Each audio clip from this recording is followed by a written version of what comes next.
चलिए वो कहाँ थे, क्या वास्तव में लिखा है? चोटी का नाम लिखा है, चोटियों का नाम लिखा चोटियों का नाम लिखवा रहे थे। किस कौन से हिमालय पर रहते हो? अब ये बोले मैं प्रिय हिमालय चला था ना, तुम बता भी नहीं पा रहे हो कि कौन सा लिखाया गया है।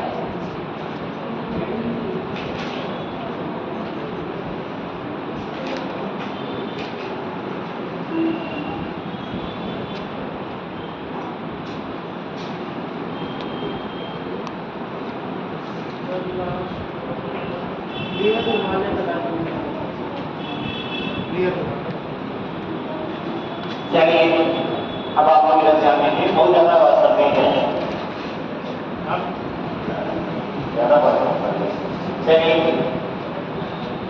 दिक्कत नहीं चालू हो जाएगी, चालू हो जाएगा। चलिए हम लोग पढ़ रहे थे बृहद हिमालय, ठीक है, अभी पूरा नहीं होता, इसमें कुछ चीज़ें जो है बची हुई थी, ठीक है। अब लोग रिवीजन वगैरह कर रहे हैं कि नहीं कर रहे हैं? रिवीजन भैया करते रहिए, ठीक है। सबसे महत्वपूर्ण पक्ष आपकी पढ़ाई का रिवीजन ही है, ठीक है। घर पे जाके एक दो बार अवश्य पढ़िए, जो आप कुछ मत पढ़िए, केवल नोट्स ही पढ़िए, लेकिन एक दो बार जाके कुछ समझने का प्रयास कीजिए उसको, क्योंकि क्लास में एक डेढ़ घंटे में आपको उतनी चीज़ें नहीं बताई जा सकती हैं जितनी चीज़ें आपके लिए आवश्यक हैं, ठीक है। अपना क्लास में ही आप उतनी चीज़ें याद कर पाएंगे, क्योंकि कोई रटाव क्लास हो रही कि LKG की क्लास है, ठीक है। तो थोड़ा सा आप लोग रिवीजन की ध्यान दीजिए और जो प्रश्न दिया जाए उसको जरूर लिखने का प्रयास कीजिए, अगर आप वाकई में सिविल सेवाओं में जाने के लिए गंभीर है, ठीक है। क्योंकि उसके अलावा कोई दूसरा रास्ता है नहीं, जब तक आप इसके डेवलपमेंट नहीं करेंगे इसका आंसर राइटिंग का, तब तक आप कुछ कर नहीं पाएंगे करना, ठीक है। तो इसलिए कितने लोग आज प्रश्न लिखे हैं? बस एक लोग को उस दिन प्रश्न दिए थे कि नहीं दिए थे, जो इसके पहले क्लास में दिए थे ना, और लोग क्यों नहीं लिखे जी? क्यों नहीं लिखे? कठिन था, मन नहीं किया, दो दिन का अवकाश था, रक्षाबंधन में ज़्यादा बिजी हो गया था, पैसा ऐसा बटोरने में, इधर क्या देखो, इधर तो गया होगा ना, ऐसा हमें लग रहा है पैसा ऐसा बटोरने में मगन हो गई, इसलिए नहीं, ठीक है। तो आप लोग प्रयास किया करिए, बहुत ज़्यादा लोग प्रयास नहीं करेंगे, लेकिन इतना जरूर करिए कि आप लोग जो है जो प्रश्न दिया जाए उसको जरूर लिखा कीजिए, ठीक है। चलिए हम लोग पढ़ रहे थे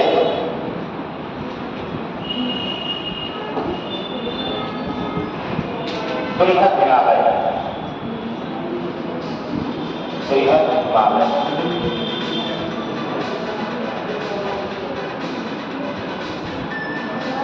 बृहद हिमालय को हम लोगों ने हिमालय को हम लोगों ने 4 भागों में विभाजित किया था। पहला भाग था ट्रांस हिमालय, था कि नहीं था? दूसरा भाग था बृहद हिमालय, तीसरा भाग है लघु हिमालय और चौथा है शिवालिक, ठीक है। क्योंकि उसके जो वहाँ की संरचनाएं हैं, वहाँ की चोटियाँ हैं, श्रृंखलाएं हैं, उन सबको समझने के लिए या बेहतर अध्ययन करने की दृष्टि से इसको 4 भागों में बांट के अध्ययन किया जाता है कि उसके छोटे छोटे पार्ट को आप समझ जाएंगे कि कौन सी चीज़ें कहाँ पे थे, ठीक है। अब इतना चीज़ पढ़ने के बाद में अगर मैं आपसे पूछूं कि भारत की सर्वोच्च चोटी कौन सी थी, भारत की सर्वोच्च चोटी कौन सी थी? हाँ, यहाँ पे एक थोड़ा सा ध्यान रखिएगा कि केटू गाडुइन ऑस्टिन जो है किस श्रेणी पे? कारकोरम पे है ना। और भैया हमारे कारकोरम श्रृंखला जो है या केटू गाडुइन जो चोटी है वो पीओके का भाग है, समझ गए? तो वो चली गई पीओके में। दूसरी सबसे ऊंची चोटी है माउंट एवरेस्ट, ठीक है, वो नेपाल में है। तो अगर आपको टेक्निकली पूछा जाए कि भारत की स्थल भूमि पे जहाँ पे भारत का वर्तमान में कब्जा है, ठीक है, उनमें भारत की सबसे ऊंची चोटी है, तो ध्यान रखिएगा वो कंचनजंगा होगी, समझ गए? क्योंकि वो पीओके है। हालांकि आधिकारिक तौर पे आप ये बात नहीं कह सकते हैं कि वो नहीं है, लेकिन इतना माइनूट बात को आपको भी ध्यान रखना है कि जिस पे भारत का ऐसा कब्जा है उसमें सबसे ऊंची चोटी आपकी कंचनजंगा होगी, लेकिन भारत की सबसे ऊंची चोटी आधिकारिक तौर पे माना जाएगा कि केटू गार्डन राष्ट्रीय है। और हिमालय की सबसे ऊंची चोटी माउंट एवरेस्ट है, जो कि नेपाल में है। ठीक है, तो अब बृहद हिमालय के बारे में हम लोग कुछ चीज़ें जान चुके थे और कुछ चीज़ें आगे जानने का प्रयास करेंगे। ठीक है, कुछ समझ में आ रहा है कि ऊपर से तो नहीं चला जा रहा है? ऊपर से जाने के अंदर मैं बोलूँ इसे सब से निकल कर पीछे से पता ही नहीं चला क्या बोले, क्या समझे, क्या लिखाए, क्या पढ़ाए। ये थोड़ा सा समझ में आएगा आपको, अच्छा लगेगा हमको, और अगर नहीं समझ में आएगा तो फिर अच्छा नहीं लगेगा। ठीक है, इसलिए आप लोग सबसे खराब बात जो आप लोगों में है वो ये है कि आप लोग रिवीजन नहीं करते। तो रिवीजन न करने से दो चीज़ें बहुत ज़्यादा प्रभावित करती हैं। अगर तो सबसे ज़्यादा नुकसान उसके देखा जाए तो दो नुकसान ये है कि पहला नुकसान तो अगर रिवीजन नहीं करेंगे तो प्रश्न नहीं बनेगा। ठीक है, इस क्लास के बाद में अगली क्लास में अगर आप कोई प्रश्न हमसे नहीं पूछ रहे हैं विगत क्लास की कि सर ये वाला चीज़ नहीं समझ में आया, तो इसका मतलब ये आप साफ संकेत दे रहे हैं कि हमने रिवीजन नहीं किया है। ठीक है, तो ये तो तय होगा कि रिवीजन हमने नहीं किया। दूसरी चीज़, आगे का टॉपिक भी आपको समझ में नहीं आएगा, इसकी बुनियाद आपने पहले से रखी। ये दो बातें बिल्कुल आप नोट करके लिख लीजिए कि अगर ये रिवीजन नहीं करते तो इसमें दो साइड इफेक्ट आप बहुत ज़्यादा देंगे। ठीक है, अभी तो शुरुआती दौर है, आगे जब और जाएंगे तो यही सारी चीज़ें भूगोल में दोबारा रिवाइज होती, क्योंकि हर चीज़ एक दूसरे से बहुत ज़्यादा इंटरकनेक्टेड है। ठीक है, तो इन चीज़ों की जब चर्चा होगी बृहद हिमालय की, शिवालय की, तो आप लोग कहते यार ये सब तो कहाँ कब पढ़ाए गुरु जी। ठीक है, तो इसलिए रिवीजन करिए। रिवीजन करने से आपको समझ में आएगा तो आगे आप चीज़ें आसानी से समझ में आएंगी। और दूसरी चीज़ ये है कि उससे प्रश्न बनेंगे। ठीक है, क्वेश्चन न बनना सबसे बड़ी समस्या है। किसी क्लास में अगर आपकी दीवार में कोई प्रश्न नहीं बनना है, इसका मतलब आप इतनी ज़्यादा विद्वान तो है नहीं कि सब सारी चीज़ें के कारण समझ में आ जा रही हैं। एक बार बोल दिए, एक बार देख लिए तो सबको अच्छा अच्छा याद हो गया। ना तो ये हो सकता है और ना ये भी हो सकता है कि आपको कुछ नहीं याद आया, कुछ नहीं पता चला। बोलिए, दो काम किया करिए, रिवीजन किया करिए, जो प्रश्न दिया जाए उसको जरूर लिखा कीजिए, नहीं तो सब सारी क्लासें बेकार चली जाएंगी। समझिए, चलिए इसमें देखिए ट्रांस हिमालय में थोड़ा सा प्रश्न फ्री में बनाए जाते हैं, एनालिटिकल टाइप के प्रश्न बनाए जाते हैं इन सब में जो है। ठीक है, तो उस सबको भी हम लोग साथ में देखते चलेंगे, कोई चीज़ छूटे ना। देखिए इसी में आगे बढ़िए, चोटियों का नाम मैंने लिखवा दिया था कि कौन सी कितनी ऊँची चोटी है। देखिए महान हिमालय में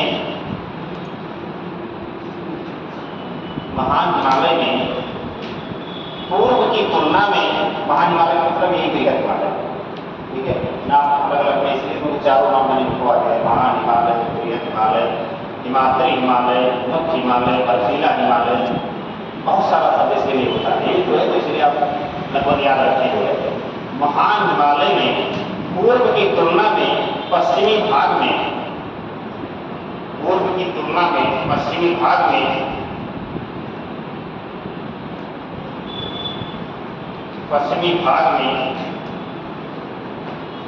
हिम रेखा की ऊंचाई अधिक, हिम रेखा की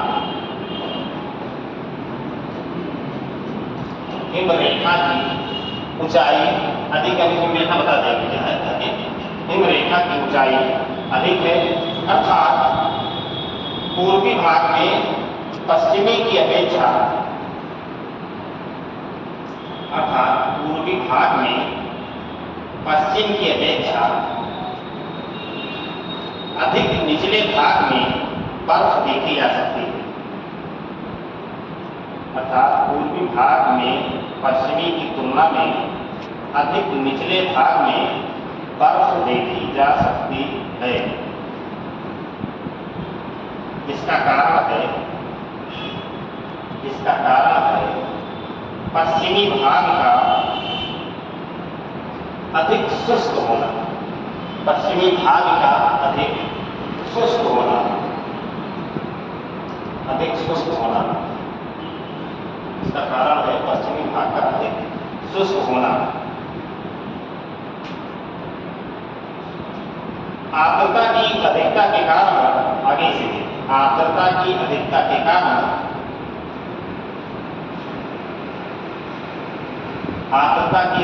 कारण असम हिमालय में हिम रेखा की ऊंचाई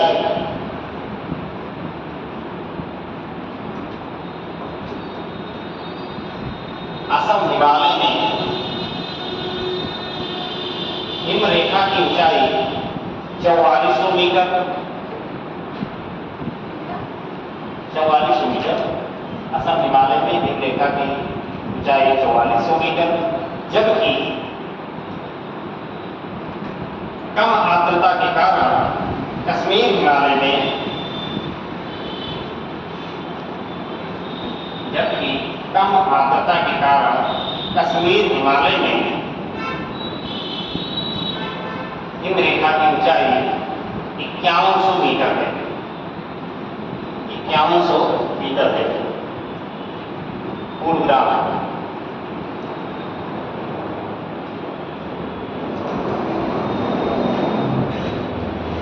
तो आप लोग ये इस बात को समझने का प्रयास कीजिए कि हिम रेखा क्या है। जो शब्द इसमें थोड़ा सा समझानी होगी, जैसे हिम रेखा क्या होती है, शुष्कता क्या होती है, आर्द्रता क्या होती है। लेकिन इन सारे शब्दों को थोड़ा सा हम लोग जानने का प्रयास करेंगे क्या है। भैया हिम रेखा का सीधा सा संबंध है कि पर्वतीय क्षेत्र में वह लंबाई, जैसे मान लीजिए पर्वत किस तरह से होते हैं, ऐसे तो होते हैं, ऐसे होते हैं ना। अब इसमें हिम रेखा उसी को कहा जाएगा कि जहाँ का तापमान 0 डिग्री सेंटीग्रेड से कम रहता है। ठीक है, तो जो रेखा बन जाएगी, मान लीजिए रेखा बन रही है, ठीक है, यानी इसके ऊपर जो है आपको बर्फ देखने को मिलेगी, तो इसको बोलते हैं हिम रेखा। शायद तो छोटा सा बना भी सकते हैं ऐसे करके, तो आप समझने में आसानी होगी। कोई सी जगह आप मैप में बना लेते हैं तो आप समझ जाएंगे। या ब्रैकेट में लिख लीजिए, वह रेखा जिसके ऊपर तापमान सदा 0 डिग्री सेंटीग्रेड से कम होता है, वह रेखा जिसके ऊपर तापमान सदा 0 डिग्री सेंटीग्रेड से कम रहता है या कम रहता है।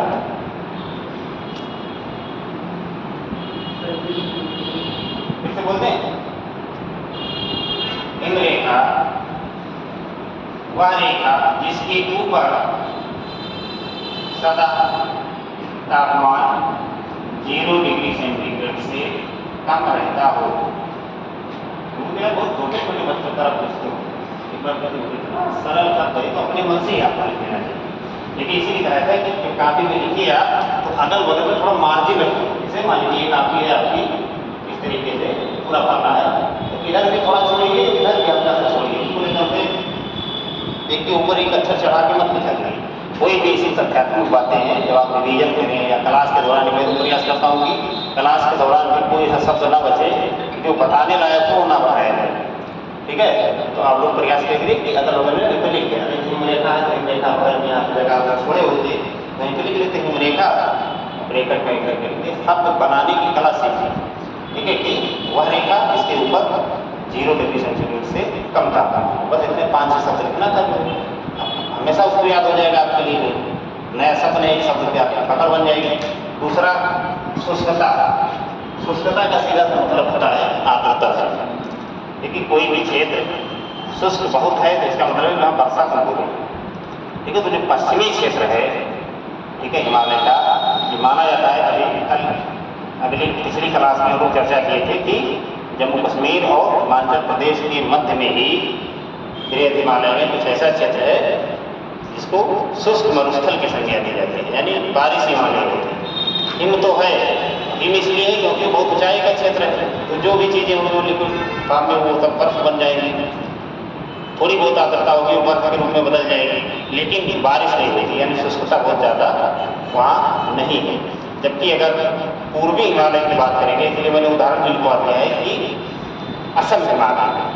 असम हिमालय का मतलब पूर्वोत्तर भारत। आप लोग जानते हैं जैसा भारत में जो मानसून आता है, ठीक है, मानसून जब आता है भारत में तो दो तरीके से प्रवेश करता है।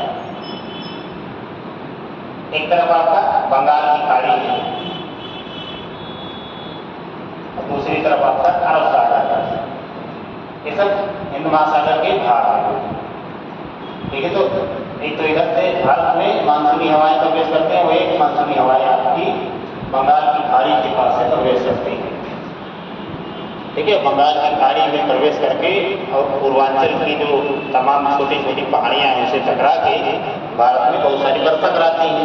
पूर्वोत्तर भारत में आप लोग जानते हैं कि दुनिया का सबसे ज़्यादा वर्षा प्राप्त करने वाला स्थान है चेरापूंजी, मानिसराम, ये सारे जो स्थान हैं इसीलिए क्योंकि बंगाल की खाड़ी से तुरंत ही आर्द्रता भरी वायु जाके और पहाड़ियों से टकरा के वर्षा करवाती है, ठीक है। तो जहाँ वर्षा ज़्यादा होगी वहाँ आर्द्रता ज़्यादा होगी, ठीक है। तो बारिश के मौसम में आजकल बारिश का मौसम चल रहा है तो आप लोग खुद भी फील करते होंगे कि जब आर्द्रता ज़्यादा होती है, आर्द्रता का सीधा सा मतलब आप समझिए बिल्कुल देसी भाषा में कि वायु में जल की कितनी मात्रा या नमी कितनी है, ठीक है।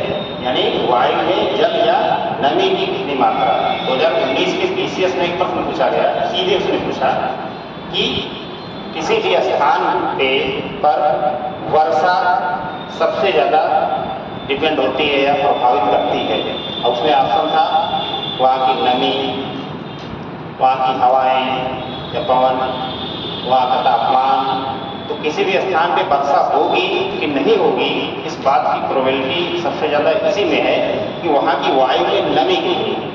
अगर वायु में नमी नहीं होगी तो फिर वर्षा नहीं होगी। जैसे आजकल अगर आप देखेंगे तो टेम्परेचर ज़्यादा नहीं होता है, जुलाई अगस्त के महीने में टेम्परेचर ज़्यादा नहीं होता। टेम्परेचर आप देखेंगे तो औसतन 35-37 इसी डिग्री होता है। अगर आप मोबाइल में चेक करेंगे तो इतने लगभग औसतन टेम्परेचर 30, 32, 35, 36 यही रहता है। लेकिन अगर आप मई जून के महीने में देखेंगे, अप्रैल महीने में, तो टेम्परेचर 47-48 तक रहता है। लेकिन अगर अपने घर में रहते हैं उस समय तो बहुत ज़्यादा आपको समस्या नहीं होती। अब आज के समय में 35 डिग्री टेम्परेचर में भी आपके शरीर में कुछ चिपचिपाने लगती है, जहाँ आप लगाएंगे यार क्या है, पसीने से भीगे रहेंगे, एकदम से हालत खराब रहेगी, आपकी घबराहट होने लगेगी, क्या घंटा करेंगे इसी जगह बैठ के जहाँ को ज़्यादा गर्मी है। ऐसा क्यों? ऐसा ये इसलिए है क्योंकि आपके वायुमंडल में दोनों में अंतर केवल इसी बात का है कि इस समय ह्यूमिडिटी आर्द्रता बहुत ज़्यादा है और उस समय आर्द्रता बहुत कम है, ठीक है। यानी वायु में अगर 100 यूनिट जल ग्रहण करने की क्षमता है, 100 यूनिट, यानी 100 यूनिट अगर कोई वायु किसी तापमान पे जल को ग्रहण कर सकती है, अब उसने मई जून के महीने में 20% ग्रहण किया तो यानी कम है। और आज के समय में पता लगे 80%, 90% आर्द्रता आपको वायु में देखने को मिलेगी। यानी यहाँ पे ज़्यादा स्कोप है आर्द्रता ग्रहण करने के, यहाँ पे 80% स्कोप है कि आर्द्रता और ज़्यादा है, और यहाँ पे कितना स्कोप है 10 से 20% मात्रा। यानी आज के समय इसमें आर्द्रता बहुत ज़्यादा है, और आर्द्रता ज़्यादा होगी तो वर्षा होने की संभावना ज़्यादा होगी। या किसी भी स्थान पर वर्षा होने या न होने की प्रोबेबिलिटी जो है, संभाव्यता जो होती है वो किस पर निर्भर करती है, वो वायु में नमी की मात्रा है इस पर निर्भर करती है, ठीक है। तो इसी प्रकार से जो आपका पूर्वी हिमालय है, ठीक है, वहाँ पर वर्षा अच्छी खासी मात्रा में होती है पूर्वी हिमालय क्षेत्र में, और पूर्वी हिमालय के क्षेत्र में वर्षा अच्छी होती है तो वहाँ पे आर्द्रता ज़्यादा होती है। पश्चिमी हिमालय में शुष्कता बहुत ज़्यादा होती है, वर्षा नहीं होती। तो जहाँ पे वर्षा होगी, नमी होगी, वहाँ टेम्परेचर थोड़ा सा डाउन होगा ज़्यादा, और निचले स्तरों पर यानी 4400 मीटर पर ही, यानी 4400 मीटर की ऊंचाई पर भी आपको बर्फ दिखाई देने लगेगी। और पश्चिमी हिमालय में आपको वही बर्फ 5100 मीटर के आसपास के क्षेत्रों में दिखाई देगी। तो उसका कारण ये है कि वहाँ पे हिमरेखा की ऊंचाई ज़्यादा है, जिसका कारण है वहाँ की शुष्कता, ठीक है। ये प्रश्न आपके IAS में पूछा जा चुका है प्री में, ठीक है। तो एनालिटिकल प्रश्न बनाता है, इसे बनाएगा कि पश्चिमी हिमालय की अपेक्षा पूर्वी हिमालय में हिमरेखा की ऊंचाई अधिक है। कारण भी लिख देगा क्योंकि वहाँ पर शुष्कता का अभाव है। ठीक है, तो आपको कारण भी जानना है और क्षेत्र भी जानना है कि किस क्षेत्र में क्या स्थितियाँ हैं। ठीक है, तो जो आप इस लेवल पे एनालिटिकल अप्रोच देख के आप पढ़ाएंगे तब आप प्री वगैरह के प्रश्न काम कर पाएंगे, नहीं तो इतने हल्के पर नहीं होते हैं। ठीक है, तथ्यात्मक प्रश्न बहुत कम होते हैं, खासकर के यूपीएससी के अगर आप पेपर को देखेंगे तो वहाँ पे तथ्यात्मक प्रश्न बहुत कम आपको दिखाई देंगे, बिल्कुल एनालिटिकल प्रश्न आपको दिखाएंगे देंगे हर विषय से। ठीक है, और ताज़ा तरीन घटनाओं से जुड़े हुए प्रश्न दिखाई देंगे। ठीक है, एक दिन इसमें जो थोड़ा सा जो है पेपर डाउनलोड कीजिए, उसका ओरिजिनल वाला प्रिंट। ठीक है, आपके रिसर्च के हिसाब से बताया जाने का काम, तो उसमें थोड़ा आप दिखाएँ। उस दिन जो डाउनलोड किया तो वो फ्री का था ही नहीं, वो दूसरा था, टेस्ट पेपर था। ठीक है, फ्री का जो ओरिजिनल पेपर जैसे 2023 का पेपर, 22 का पेपर, 21 का पेपर, कोई भी एक पेपर मिल जाए, ठीक है, तो उसको यहाँ पे लेके आओ तो हम उसको समझाया किस तरीके के प्रश्न वहाँ पे बनते हैं, खास करके भूगोल विषय के प्रश्न है, ठीक है, वो किस प्रकार से बनाए जाए तो आप समझ जाएंगे और चीज़ों को समझने का प्रयास करेंगे। चलिए, निम्नरेखा समझ गए, आर्द्रता भी समझ गए होंगे, शुष्कता भी समझ गए होंगे, आशा करते हैं होंगे। आगे समझे, बिल्कुल सेव रही हो पूछूंगा किसी से, हमारी आदत ही नहीं कि मैं पूछूँ आप लोगों से बेइज्जती करूँ भरी क्लास में। आ जाओ, किसी प्रकार की आपकी इज्जत में कोई आस नहीं आने वाली, सबकी इज्जत मेंटेन रहेगी। ठीक है, क्लास में सब तक समूह के साथ में अकेले पुरुष की डांट तो वो गलत फीलिंग होगी। चलो कोई जान नहीं पाया, 50 लोगों के सामने कुछ नहीं बताइए, सारी इज्जत जो खरीद रही थी सब बेकार चली गई। ठीक है, तो आप लोग बिल्कुल निश्चिंत हो जाइए। हालांकि बीच बीच में पूछता रहूँगा, लेकिन इस तरह नहीं पूछूंगा, जो बता के पूछूंगा कि हाँ भी पूछेंगे। चलिए, अब बेसिक चीज़ें, हमारा प्रश्न कभी आपको जटिल होगा ही नहीं। किसी भी क्षेत्र का जो सबसे पहला प्रश्न होगा, सबसे बुनियादी प्रश्न वही मैं पूछूंगा। इसके अलावा पूछते नहीं, जटिल तो मैं जानता हूँ कि भाई जटिल अगर आप जानते ही तो काहे तुम्हारे पास पढ़ने आते, चाहे किसी को छूट जाते हैं। ये तो सबसे सरल है। मैं पूछूँ भारत की राजधानी कहाँ है, तो अरे सर बताइए, राजधानी पूछ लिया, राजधानी हमको पता होता तो पढ़ने को थोड़ा जाता है। तो इतना भी है, इंटरनेट पास करके तो आप लोग यहाँ पे, तो इतना बुनियादी बात आपको पता होनी चाहिए। और नाम पूछ ले उसको, सर बताइए नाम आप पूछ लीजिए, याद करना पड़ेगा उसमें 1 मिनट का पढ़ा देंगे तो नाम बता रहे हैं, ये तो गलत बात है, बिल्कुल बुनियादी पर पड़ेंगे। चलिए, थोड़ा सा और लिख लीजिए इसमें, शीत मरुस्थल वगैरह लिख लिए थे हैं, लिखवाए थे कि जो है प्रिय हिमालय हिमालय के मध्य में जो है क्षेत्र शुष्क क्षेत्र पाया जाता है, जिसको शुष्क मरुस्थल बोलते हैं, शीत मरुस्थल बोलते हैं। नहीं लिखे लिखवाया गया था, अब इसीलिए मैं कहता हूँ रिवीजन किया तो गधे उन्होंने रिवीजन नहीं करता तो क्या करें, चलिए आगे लिखिए। बृहद हिमालय एवं लघु हिमालय को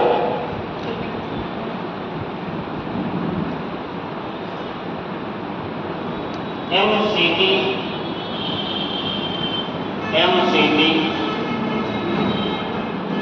के द्वारा पृथक किया जाता है, के द्वारा पृथक होता है, किया नहीं जाता, के द्वारा पृथक होता है। MCT मतलब मत पूछिएगा क्या है,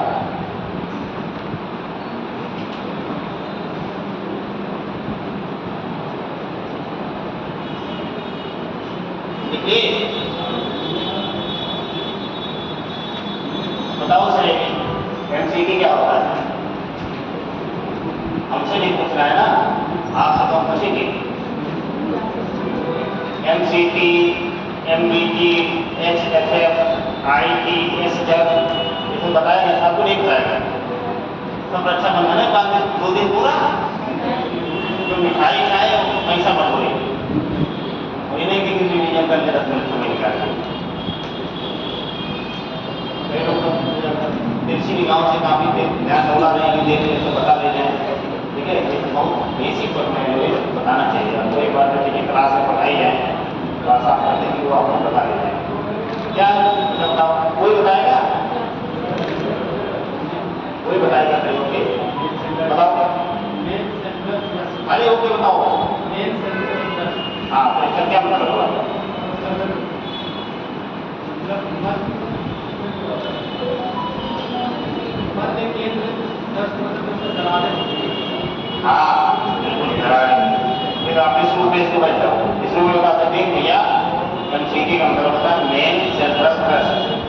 यानी ये एक तरह की दरार होती है जो दो पर्वत श्रृंखलाओं को पृथक करती है।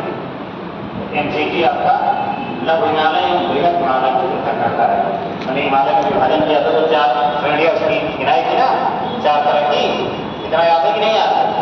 ठीक है, तो 4 श्रेणियां अगर हैं, ठीक है, तो चारों किसी न किसी चीज से अलग होती होगी ना। ठीक है, तो ट्रांस हिमालय और बृहद हिमालय के बीच में क्या है? IPCZ, Indo Tsangpo suture zone, इसको हम लोग बोलते हैं। यानी एक ऐसा क्षेत्र जो एक फ्रांस घाटी के द्वारा या एक तरह की दरार के द्वारा या एक दूसरे के पास भी जब दो पर्वत टकरा जाते हैं, और हिमालय की चारों श्रृंखलाओं का जो उत्पत्ति का काल है वो भी अलग अलग है, टकरा जाए या दूर चली जाए, ठीक है, तो उनके मध्य एक विभाजन रेखा तैयार हो जाती है खाई के रूप में या छेपड़ के रूप में। अगर टकरा गई मान लीजिए दो सिराएं पर्वत की, तो टकरा जाएगी तो क्या होगा? जो वजनदार होगी वो नीचे चली जाएगी और जो हल्की परत होगी वो ऊपर चली जाएगी, तब भी एक विभाजित रेखा बन जाएगी। समझ गए? तो हमने आपको कई सारी ऐसी विभाजन रेखाओं के बारे में चर्चा की थी, और ये सब आपके एग्जाम में बहुत फेवरेट टॉपिक होते हैं जो पूछे जाते हैं प्री वगैरह के, उसमें इसको आप लोग याद रखा कीजिए। तो एमसीक्यू देखिए, अब देखो हिमालय की इस श्रृंखला में कई महत्वपूर्ण दर्रे अवस्थित हैं, कई महत्वपूर्ण दर्रे अवस्थित हैं जो निम्नलिखित हैं, जो निम्नलिखित हैं। तथ्यात्मक मुद्दे के हिसाब में आप लोग को पढ़ाते हुए चले गए। ठीक है, तो उस दर्रा का नाम लिख लीजिए। एक तरफ किताबें बना लीजिए दर्रा, एक तरफ यहाँ के राज्य लिख लीजिए।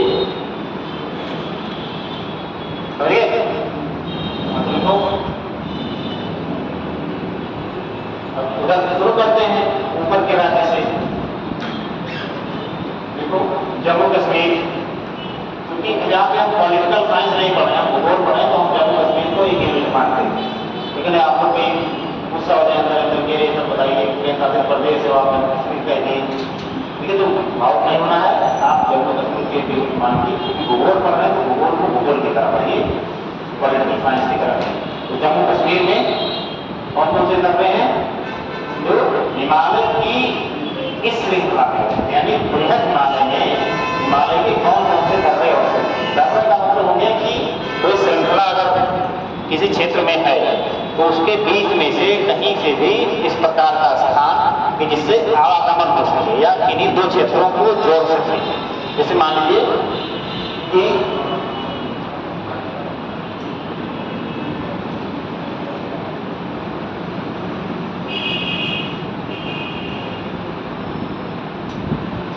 मान लीजिए कोई इस प्रकार का पर्वत है, ठीक है, इधर कोई ये शहर है, इधर कोई बी शहर है या देश है, ठीक है, तो बीच में है पर्वत। तो पर्वत की श्रृंखला के बीच में ही कई ऐसे क्षेत्र होंगे, वो नहीं रहता, ठीक है, ऐसे क्षेत्र होंगे कि जहाँ से आदमी आ जा सके, या छोटा सा संकरा रास्ता होगा टाइप का, ठीक है, तो उसी को हम लोग बोलते हैं दर्रा, जिसको पर्वतीय क्षेत्र के लोग बोलते हैं ला, ठीक है, ला का मतलब दर्रा, ठीक है, हम लोग भी अपनी भाषा में जो पढ़ा है जिसको हम लोग दर्रा बोलते हैं। तो भैया बृहद हिमालय की श्रृंखला पे जो हम लोगों ने 4 भाग में विभाजन किया था, जिसमें हम लोग बृहद हिमालय पढ़ रहे हैं, तो बृहद हिमालय में कौन कौन से दर्रे पाए जाते हैं कि जहाँ से जिनका सामरिक महत्व भी है और पर्यटन की दृष्टि से भी महत्व है। तो उन दर्रों का नाम लिखिए, कई बार आपके एग्जाम में सीधे सीधे पूछा जाता है।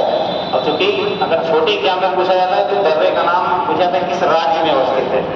बड़े एग्जाम में जब पूछा जाता है तो थोड़ा सा और एनालिटिकल अप्रोच से पूछा जाता है कि यह दर्रा किन 2 स्थानों को जोड़ता है, या मैच वगैरह में पूछा जाएगा तो इसके सामरिक महत्व के बारे में पूछा जाएगा या आर्थिक महत्व के बारे में पूछा जाएगा, ठीक है। तो इस प्रकार से आप लोग अपने अपने पॉइंट ऑफ व्यू से इसको समझने का प्रयास कीजिए। दर्रा समझ गए, ठीक है। दर्रा यानी किसी पर्वत, पहाड़ी, निवास स्थान व सकरा स्थान जिसके माध्यम से किन्हीं 2 क्षेत्रों को जोड़ा जा सके, ठीक है।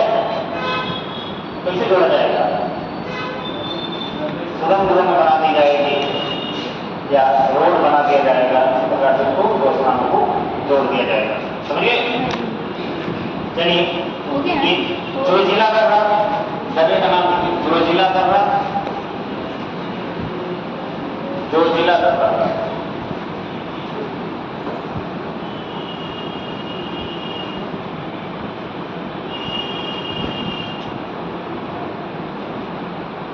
नाम तो लिख लिए होंगे।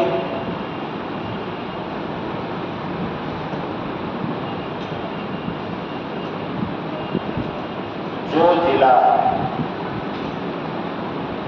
कर रहा, ये कहाँ पे है? जो जिला कर रहा, एक करने नाम है गुरजिल कर रहा, गुरजिल, गुरजिल कर रहा। अब हिमालय की या बृहद हिमालय पे ये दोनों करने जो हैं ये किस राज्य में स्थित हैं? जम्मू कश्मीर के, ठीक है? ये दोनों करनों का नाम है। अब जो जिला कर रहा है भैया वो महत्वपूर्ण कर रहा है, ठीक है? ये जम्मू कश्मीर के तो महत्वपूर्ण स्थानों को जोड़ती है। एक जोड़ती है श्रीनगर को लेह से। कौन सा दर्रा जोड़ता है? ये जो जिला दर्रा जो है ये श्रीनगर जो शहर है उसको किस शहर से जोड़ता है? लेह से। यानी श्रीनगर और लेह के बीच में जो बृहद हिमालय की श्रृंखलाएं हैं उसके आने जाने का स्थान जो है ये जो जिला दर्रे से ही बनाया जा सकता है। समझिए? इसी पे आप जो है आपकी कई सुरंगे उरंगे प्रस्तावित हैं। दूसरा है गुरजिल दर्रा। ये जोड़ता गया श्रीनगर को गिलगित से। श्रीनगर को आप जाइएगा जम्मू कश्मीर के मैप में देखिएगा कि श्रीनगर कहाँ है और उससे जो है गिलगित किधर है, किस दिशा में है, तो आप समझ जाएंगे कि इसको कौन कौन जोड़ रहा है, इसको कौन कौन हटा रहा है। जो महत्वपूर्ण जो यहाँ पे लिख लीजिए, जो बना लीजिएगा कि गुरजिल दर्रा जो है वो जम्मू कश्मीर में व्यवस्थित है, तो एक जगह आप लिख लीजिए। गुरजिल दर्रा वो जोड़ता है श्रीनगर शहर को गिलगित पठानिस्तान वाले क्षेत्र से, और जो आपका जो जिला दर्रा है वो किसको जोड़ता है? श्रीनगर को लेह से। तो लेह भी जिला है महत्वपूर्ण का हमारे क्षेत्र में जो है, तो आगे लिखिए। जम्मू कश्मीर में यही कोई दर्रे केवल बृहद हिमालय में हो सकते, ठीक है? मध्य राज्य में, दूसरे राज्य में बारालाचा, बारालाचा, बारालाचा, शिवकीला, नाम और याद कर लो। ये दोनों कहाँ है? कहाँ है जी? हिमाचल प्रदेश।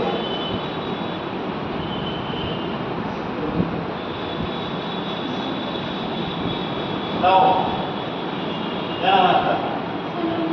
सलोनी। हाँ तो सलोनी सहेली थी, बताओ कि हिमाचल प्रदेश कहाँ है? राजधानी क्या है? राजधानी ईटानगर, पत्थर नगर, ईटानगर, कंकड़ नगर, दूसरे नगर ना बनाते। बहुत बेसिक क्वेश्चन है, तो मैं पूछता रहूँगा, ये सब देखती करता रहूँगा कि आप लोग पढ़ें, ठीक है? तुम बताओ, नहीं पता? तो किसी इंटरव्यू पास हो गई थी, तो थोड़ा संदेह हो रहा है, ठीक है? तुम बताओ।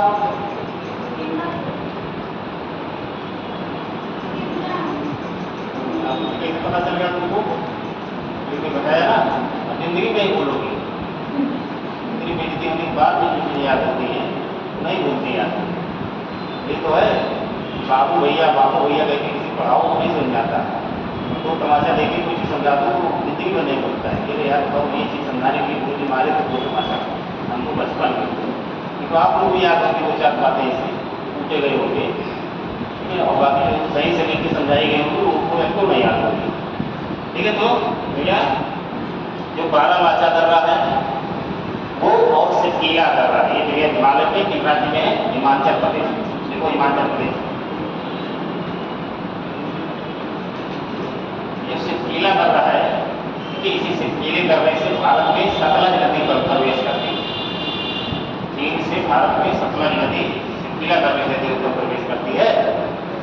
अगला लिखो, थांगला दूसरा दर्रा, मिटा दे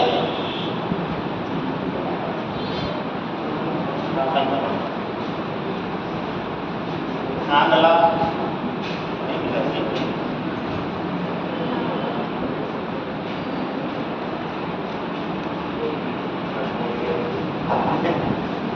आंगला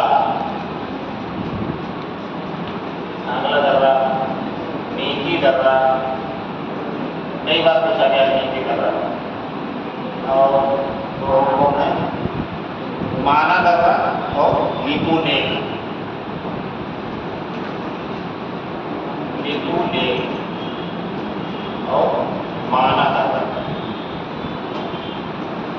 ठीक है ये सब कहाँ है उत्तराखंड में इस श्रृंखला पे स्थित है बृहद हिमालय पे बृहद हिमालय पे उत्तराखंड राज्य में ये सारे जो हैं आपके दर्रे अवस्थित है ठीक है लास्ट लिखो जेलेलपा जेलेलपा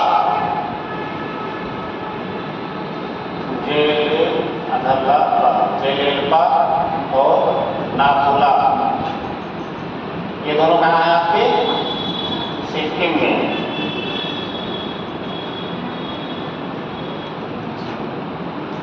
नाथुला कई बार पूछा गया है ठीक है जेलेलपा जो है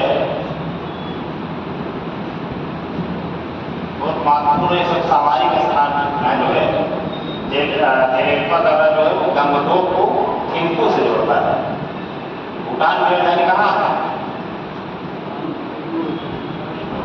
भूटान की राजधानी नहीं पता है थिम्पू और सिक्किम की राजधानी कहाँ है गंगटोक तो इन दोनों को जोड़ता है कौन सा दर्रा जेलेलपा यानी सिक्किम की राजधानी गंगटोक और भूटान की राजधानी थिम्पू को जेलेलपा दर्रा जोड़ता है ठीक ओके दूसरा है नाथुला ये बहुत महत्वपूर्ण है ये गंगटोक को लहासा से जोड़ता है लहासा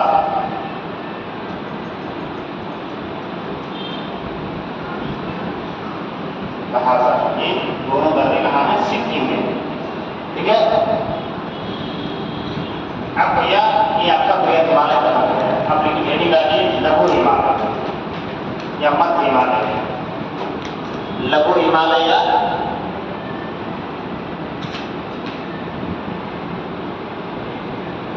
फटाफट थोड़ा पढ़िए इतना दिन में पढ़ाएंगे तो थोड़ा दिक्कत होगी आप लोग को पूरा सिलेबस कंप्लीट नहीं होगा क्लास में भी नहीं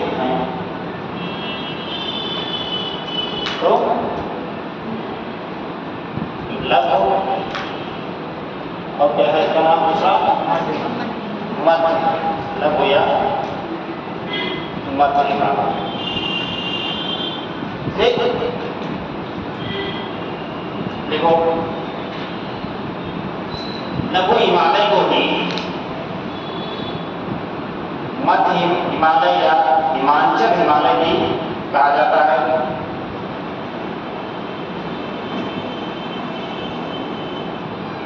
लघु हिमालय को भी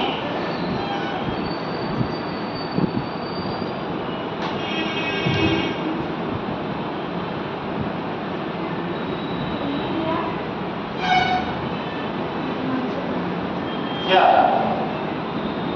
दो बार बोलते हैं कितनी बार बोले जी 10 बार बोले तो आवाज कम है क्या बढ़ा दे थोड़ा सा अब तो वो भी ना पीछे तक आवाज जा रही है हाँ तो लिखिए क्या लिखे लघु हिमालय या हिमांचल हिमालय नहीं कहा जाता है देखो देखो यह बृहद हिमालय एवं शिवालिक हिमालय के मध्य में स्थित है यह बृहद हिमालय एवं शिवालिक हिमालय के मध्य में स्थित है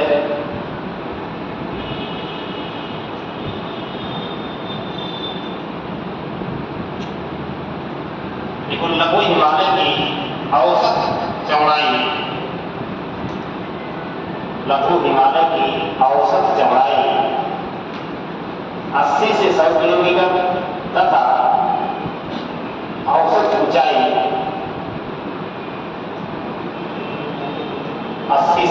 किलोमीटर चौड़ाई तथा औसत ऊंचाई लिया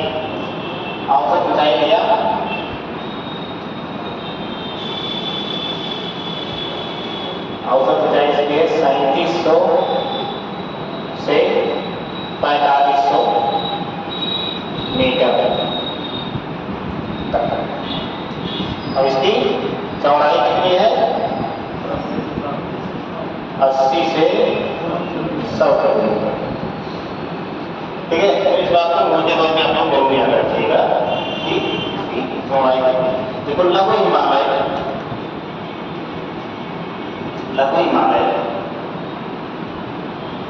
के अंतर्गत कई छोटी छोटी श्रेणियां हैं, जिन्हें अलग अलग राज्यों में अलग अलग नामों से जाना जाता है।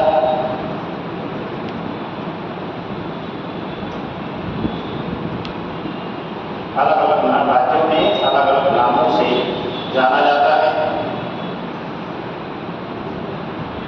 जैसे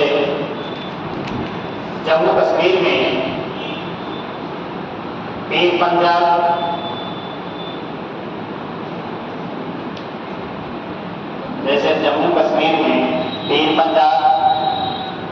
लिखो। जम्मू कश्मीर में पीर पंजाब। हिमाचल प्रदेश में धौलाधर। नाम देखो कितने हैं? धौलाधर। उत्तराखंड में नागटिब्बा।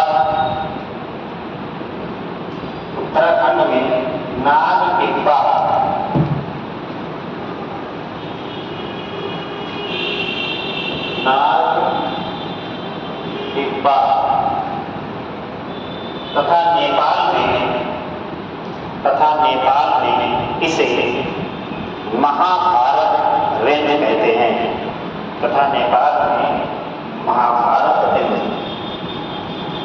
महाभारत रेंज कहते हैं। ये सब हिमालय की श्रृंखलाओं का नाम है। लघु हिमालय की सब श्रृंखलाओं का नाम है। ठीक है, क्योंकि ये एक सतत रूप में नहीं है। ठीक है, छोटी छोटी श्रृंखलाओं में ये विभाजित है, जिन्हें अलग अलग राज्यों में अलग अलग श्रेणियों के नाम से जाना जाता है। जिन्हें जम्मू कश्मीर में कौन श्रेणी? पीर पंजाब। हिमाचल प्रदेश में धौलाधर। उत्तराखंड में नागटिब्बा तथा नेपाल में इसे महाभारत रेंज कहते हैं। ठीक है, लेकिन तो इसे याद रखना एकदम तथ्य बहुत महत्वपूर्ण है। आगे लिखिए। जम्मू कश्मीर में पीर पंजाब दर्रा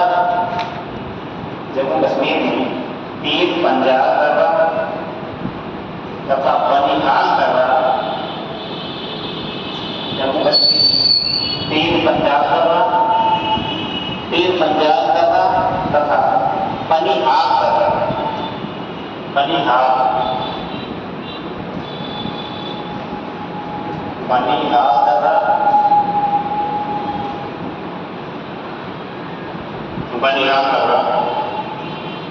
इसी श्रृंखला के भाग हैं।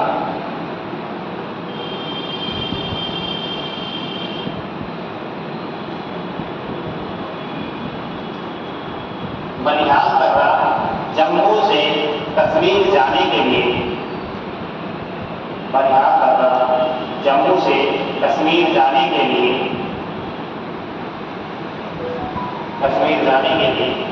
मार्ग उपलब्ध कराता है। मार्ग उपलब्ध कराता है।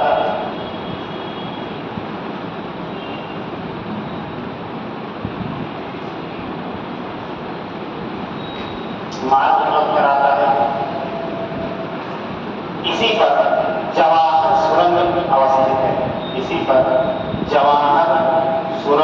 अवस्थित है। देखो वहां तुमको नाम सुन के ऐसा लगता है मरने लगते हो। जवाहर सुरंग अवस्थित है। पूछ लीजिएगा जहाँ कुछ समझ में नहीं आया। यानी जो जम्मू से कश्मीर की तरफ हम लोग यात्रा करते हैं, ठीक है, तो बीच में लघु हिमालय की श्रृंखलाएं आपको दिखाई देंगी, यानी लघु हिमालय की पर्वत श्रेणियाँ आपको दिखाई देंगी। उन्हीं पर्वत श्रेणियों को काट करके कौन सा सुरंग बनाया गया है? जवाहर सुरंग। ठीक है, ये सब भैया जानो, घूमो, बस्ती में रह जाओगे।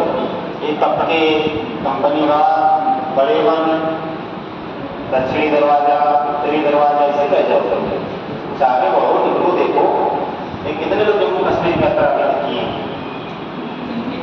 उनको लोग नहीं किए। करो भैया, बिना और बड़े होना करो। ठीक है, बहुत ही सुंदर जगह है, सब जाना चाहिए आपको। जाइएगा, देखिएगा, सब सारी चीजें आपको जिससे कहा जाता है कि स्वर्ग की वादियाँ आपको जम्मू कश्मीर में दिखाई देगी। ठीक है, इसलिए देखिए जम्मू कश्मीर को प्राप्त करने के लिए इतना झगड़ा हुआ दूर से लेके बहुत बेहतर जगह है, पर्यटक से उसे लाखों करोड़ रुपये कमाए जा सकते हैं। ठीक है, तमाम फलोद्यान वहाँ पर होते हैं, सेब या तमाम सारे अखरोट, ये सब फल बोलते हैं। ठीक है, वहाँ उत्पादन किए जाते हैं। ठीक है, इस तरह की सुंदरतम जगहों में से, दुनिया की सुंदरतम जगहों में से। ठीक है, पर्यटन से लाखों रुपये कमाए जाते हैं। लेकिन विवाद की स्थिति भाई दो देशों के बीच में वर्ल्ड कप चलता रहता है अपना, थोड़ा बहुत वैसे माहौल में हो जाएगा, घूमने थोड़ा सा डर लगता है। बहुत भारी सुरक्षा में सब यात्री वाहनों को जो है सारे क्षेत्रों से लेके जाया जाता है। क्योंकि देखिए बार बार घटनाएं होती रहती है ना, लोग जा रहे हैं, हालांकि बस से किडनैप कर दी, बम्बई की ट्रेन से हमला कर दी, किसी घटना आए दिन मिलती है। लेकिन जैसे जम्मू से श्रीनगर जाएंगे तो सारी चीज़ें आपको रास्ते में दिखाई देती है। आगे लीजिए, देखो बृहद मतलब हिमालय के मध्य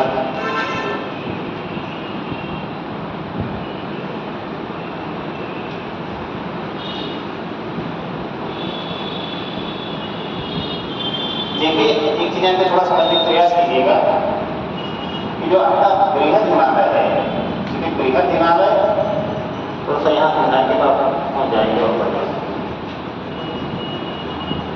टेक्नोलॉजी हमको सबसे अच्छी लगी, तो दिक्कत नहीं होगी शिक्षा में। ये मानना चाहिए कि जो आपका बृहद हिमालय है वो लगभग इस तरह का है।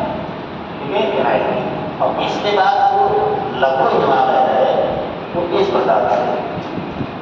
ठीक है, इनका जो आकार है हिमालय में आप देखेंगे तो बृहद हिमालय इस प्रकार है। बृहद हिमालय ज़्यादा तो बना भी सकते हैं, समझेंगे। ठीक है, और ये आता है लघु हिमालय।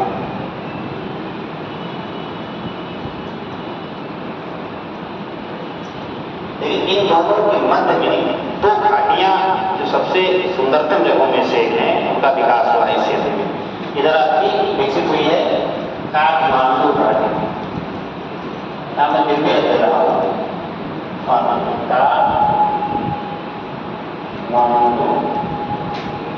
घाटी। और इधर जो सबसे महत्वपूर्ण क्षेत्र है इसको बोलते हैं लोग कश्मीर घाटी।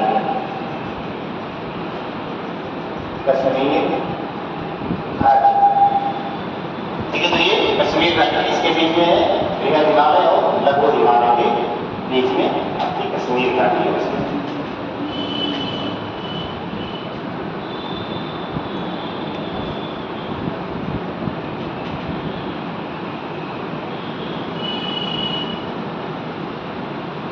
और कई घाटियां हैं इसके बीच में, तो लिख लीजिए, आगे लिखिए, माना जी इसको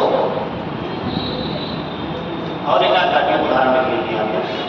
ठीक है, जो राज्य पेश करते हैं लास्ट में क्या लिखे हैं, सुरंग अवस्थित है, उसके बाद में लिखे हैं क्या लिखे,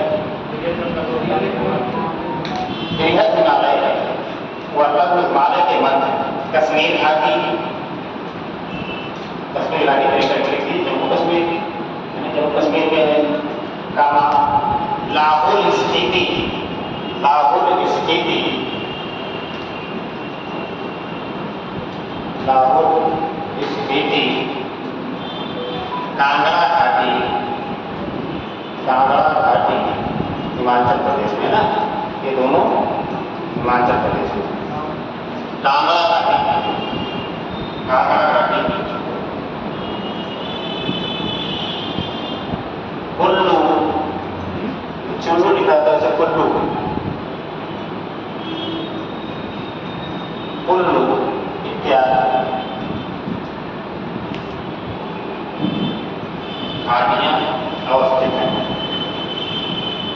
तो जहाँ जाते हैं कुल्लू मनाली घूमने, वही कुल्लू ही है, ठीक है। ये सब घाटियां हैं।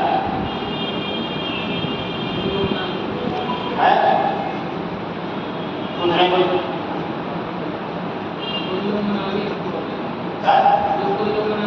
हाँ, कुल्लू मनाली है, तो आप सुने ही होंगे, ठीक है। चलिए इसमें और आगे देखिए, इसी श्रृंखला पर कई अल्पाइन चरागाह अवस्थित हैं। इसी श्रृंखला पर कई अल्पाइन चरागाह अवस्थित हैं।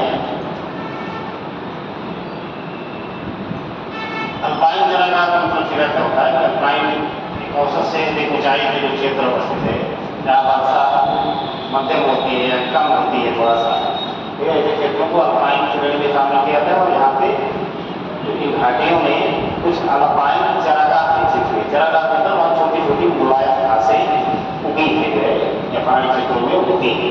जहाँ पे चरागाह होगा वहाँ पे किसी प्रकार के जानवर पाले जाएंगे, गाय भैंस बकरी है, कुछ न कुछ तो पाले जाएंगे। अपने यहाँ देखो मैदानी प्रदेश जहाँ चरागाह पाए जाते हैं, बहुत मात्रा में चारों तरफ कितने पशुपालन कितने व्यापक पैमाने पर होता है। या फिर चरागाह नहीं होगा या मुलायम घास के मैदान रहेंगे, ऐसे क्षेत्रों में पशुपालन नहीं किया जाएगा, ठीक है। तो लिखिए इन चरागाहों के नाम। कई अल्पाइन चरागाह पाए जाते हैं, जिन्हें कश्मीर घाटी में मर्ग, इन्हें कश्मीर घाटी में मर्ग, इसमें कश्मीर घाटी में मर्ग,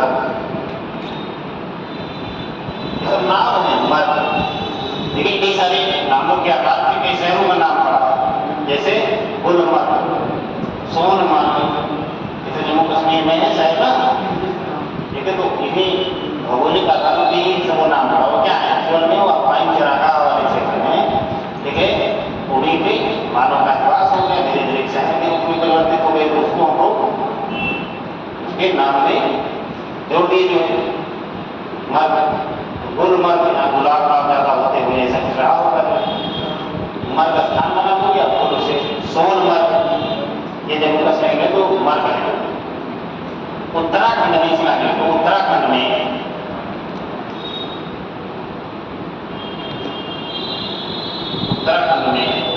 ऐसे अल्पाइन चरागाहों को बुग्याल या फयार, बुग्याल, ऐसे अल्पाइन चरागाहों को बुग्याल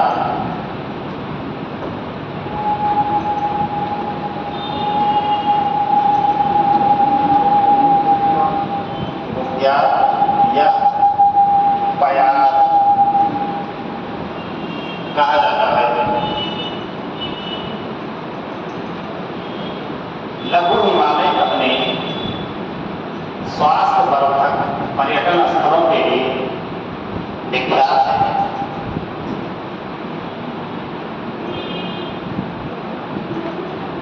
लघु हिमालय अपने स्वास्थ्य वर्धक पर्यटन स्थलों के लिए विख्यात है, जिसमें प्रमुख रूप से शिमला, कुल्लू मनाली, मसूरी, हाँ मसूरी में भी बात होती है, मसूरी,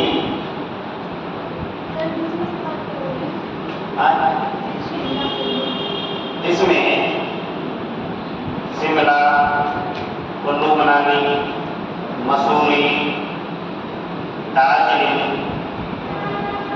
आदि पर्वत हैं,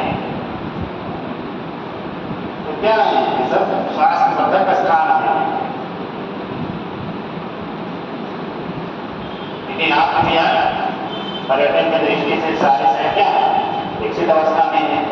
अंग्रेज भारत में जब आए तो उनको सबसे ज्यादा कष्ट किस बात का, सबसे ज्यादा अगर उनको किसी चीज ने परेशान किया, भूगोल ने परेशान किया। भूगोल में मुख्य रूप से जलवायु, एक क्योंकि वो आए 5 डिग्री और 10 डिग्री टेम्परेचर वाले क्षेत्र से खुला आदमी, और यहाँ हम काले वाले आदमी को काम, अगर कोई आदमी 5-10 डिग्री औसत टेम्परेचर वाले क्षेत्र से 40-45 डिग्री वाले क्षेत्र में पहुंचेगा, उसका जीना आराम होगा कि नहीं होगा। इसलिए उन्होंने ऐसे स्थानों को पहले ढूंढा या जहाँ तापमान कम रहता हो, हम वही सरकार अपना चला ले लिया कि हम लखनऊ और रांची में रहकर सरकार नहीं चला पाएंगे। ठीक है, तो इसलिए उन्होंने दार्जिलिंग, शिमला, कुल्लू मनाली या और उत्तराखंड में तमाम मसूरी वगैरह, इन सारे क्षेत्रों में ही सबसे पहले अपनी कोठियाँ बनवाई। ठीक है, इन्हीं क्षेत्रों में अपनी कोठियाँ बनाई, वही रहते थे और वहीं से शासन सत्ता जो चला पाते थे चलाते थे, ताकि अपना 2 हाथ से काम चलाते थे। ठीक है, तो इसीलिए जाए कि वहाँ पे टेम्परेचर कम है और स्वास्थ्य का स्थान है। अभी भी आज भी परंपरा है कि दिल्ली में जितने भी अधिकारी होते हैं, खास करके IAS वगैरह, IAS IPS जितने भी होते हैं भारत में, उन सबकी एक हवेली आपको मसूरी, शिमला, सारे क्षेत्रों में मिल जाएगी। तो हम अवसर देते हैं, तो यहाँ गर्मी बहुत ज़्यादा पड़ेगी, रिटायर कर होगी तो वहीं जाएंगे, पूरा गर्मी वहाँ रहेंगे, ठंडी आएगी रह जाएंगे मैदानी क्षेत्रों में। हमारे पास कोई विकल्प ही नहीं है। गर्मी में बनियान पहन के घूमेंगे, ठंडी में रजाई ओढ़ के घूमेंगे, इसी से निपटेंगे। इसके पास एक विकल्प है, जिधर ठंडी के दिनों में दिल्ली में महानगरीय क्षेत्र में जब वायु प्रदूषण अपने चरम पे पहुंच जाता है, ठीक है, तो वृद्ध लोग हैं जो आर्थिक रूप से सशक्त और वृद्ध जनसमूह है, इसके बाद ऐसा भी है, वो क्या करते हैं, वो छोड़ देते हैं उसे, जहाँ की जलवायु अच्छी है, वायु प्रदूषण कम है, वो क्षेत्रों में निकल जाते हैं। 1-2 महीने बाद लौटते हैं। इसका कौन है? गरीब आदमी। इसलिए कहा जाता है कि जलवायु परिवर्तन का सबसे ज्यादा प्रभाव पड़ा है या पड़ेगा भविष्य में, निकल भविष्य में, तो किस पे पड़ेगा? गरीब व्यक्ति या विकास की प्रक्रिया में सबसे पीछे की पक्ति के लोगों में। जैसे मान लीजिए तमाम खाद्यान्न पदार्थों में रासायनिक पदार्थ प्रयोग करेंगे, रासायनिक पदार्थ प्रयोग करेंगे तो सस्ते होंगे, भाई ज़्यादा उत्पादन होगा, सस्ते होंगे। तो ये कौन खाएगा सस्ता है? आम आदमी खाएगा। जिसके पास पैसा है वो ऑर्गेनिक प्रोडक्ट खरीद के खाएगा, जो देसी गोबर से तैयार की गई चीज़ें। अभी आप ये आलू जो है, जो आप 30 रुपये 30 रुपये खरीदते हैं, औसतन 20 के आसपास रहते ही इनमें सब 10-15-20 उत्पादन होता है। 5-10 में भी जाते कई बार, 30-35 से कम नहीं होगी। ठीक है, ये यही आलू सेम आलू आपको दिखेगी जो आप 35 रुपये किलो खरीद रहे हैं, ये आलू 500-600 रुपये किलो की मिलती है बात। ठीक है, वो ऑर्गेनिक तरीके से उत्पादन किया जाता है। तो आप 30-35 रुपये में खा पाएंगे की बात नहीं थी, 500-600 रुपये किलो वाले खा पाएगा। 600 रुपये किलो वाली कौन खाएगा? जिसके पास पैसा हो। इसलिए आपने जितने ऑर्गेनिक खेती से उत्पादन किया, सिक्किम जैविक राज्य हो गया, ऑर्गेनिक स्टेट का दर्जा उसको दे दिया गया है, उसके यहाँ किसी प्रकार के केमिकल का, किसी प्रकार के खाद का, किसी प्रकार के पेस्टिसाइड्स का प्रयोग कृषि कार्य में नहीं किया जाता है, पूरा नेचुरल खेती की जाती है। और उससे जो उत्पादन होगा उसमें जाहिर बात है नेचुरल होगा, अच्छा स्वाद होगा, बीमारियाँ के बराबर होंगी, सब चीज़ें उसकी तो होंगी ना। तो सारे प्रोडक्ट कहाँ से ले जाते हैं? सब यूरोप और अमेरिका में से जाते हैं, आए जाते हैं। तो यहाँ का आदमी वही खाता है जो रासायनिक उर्वरकों के द्वारा उत्पादन होता है। जो चावल आप 50 रुपये किलो लेते हैं, वही चावल 250, 300, 400, 500 रुपये किलो मिलेगा। कौन खा पाएगा 500 रुपये किलो चावल भैया? दाम तो यहाँ 150 रुपये किलो खा नहीं पाता आदमी। तो इसीलिए जलवायु परिवर्तन अगर होता है तो इसके पास पैसा है, वो कम अफेक्टेड होगा। वो अपने ऑफिस में AC लगवा लेगा, अपने कार में उसकी AC होगी, घर पे वो जाकर बाहर कमरा लगवा देगा, तो फैन चला है, बाथरूम में भी एसी लगवा रहा है, तो उसको कोई ज़्यादा बहुत दिक्कत नहीं होगी। जिसके पास संसाधन नहीं है, जिसको भी दियाना से काम जिसका चल रहा है, अवराटा से काम चल रहा है, वो तो क्या कहते होगा ना। ये सारे उदाहरण जो है आप निबंध वगैरह जो रखिए, अपने उत्तर नहीं मिल रहे हैं, मज रहे हैं, उसी में तो निबंध को आगे की बात है, ठीक है। तो उसमें इन सारे उदाहरणों को आप डाल सकते हैं। सारे उदाहरणों को डालने से हो जाएगा कि बच्चा अच्छी पढ़ाई लिखाई किया है, अच्छा विश्लेषण किया है, समाज की सामान्य समझ जो है अधिकारी संरक्षा की है वो रखता है। जलवायु परिवर्तन के दुष्प्रभाव मान लीजिए आप लिखते हैं, तो उसमें समझे सारी चीज़ें लिख सकते हैं कि भाई ठीक है, ये सारे प्रभाव जो है आप वहाँ पे लिख सकते हैं। तो इससे आपका प्रश्न होगा ज़्यादा मौलिक होगा। आपको नंबर जो दिया है वो मौलिक प्रश्नों के लिए ही दिए जाते हैं, हवा हवाई के लिए नहीं दिए जाते हैं। तो ये देखो आप क्या लिखे हैं, दार्जिलिंग आदि प्रमुख हैं, बस हो गया प्रमुख है। अब अगला डालो शिवालिक हिमालय, शिवालिक हिमालय, शिवालिक हिमालय चौथा है ना, इसमें ज़्यादा है, थोड़ा सा इसको खत्म कर दिया टाइम है नहीं।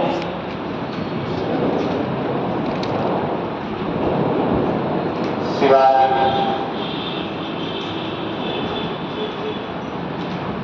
हिमालय,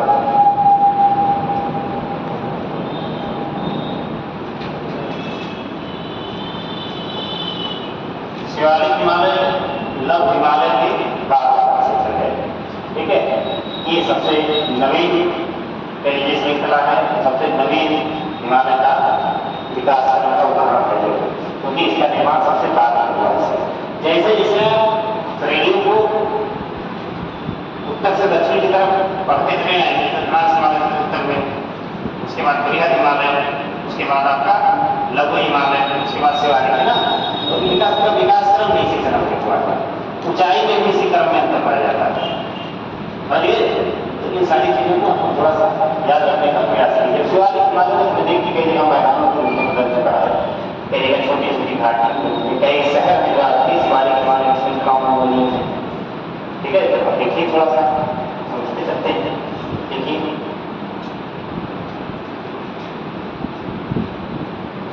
लेकिन भूगार्थिक संरचना के आधार पर, भूगार्थिक संरचना के आधार पर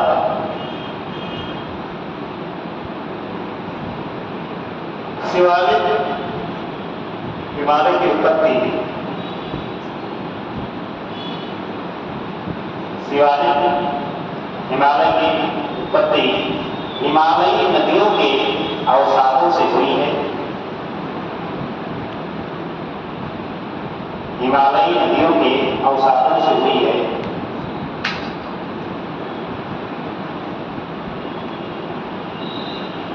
हिमालयी नदियों के अवसादों से हुई है, जो अन्य श्रृंखलाओं से नवीन श्रृंखला, जो अन्य श्रृंखलाओं से नवीन श्रृंखला है,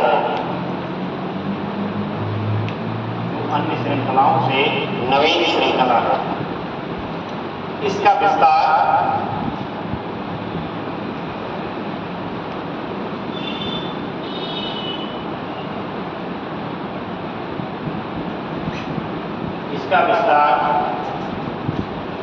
पश्चिम में पोतवार से, पश्चिम में पोतवार से,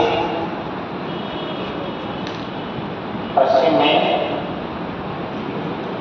पोतवार से,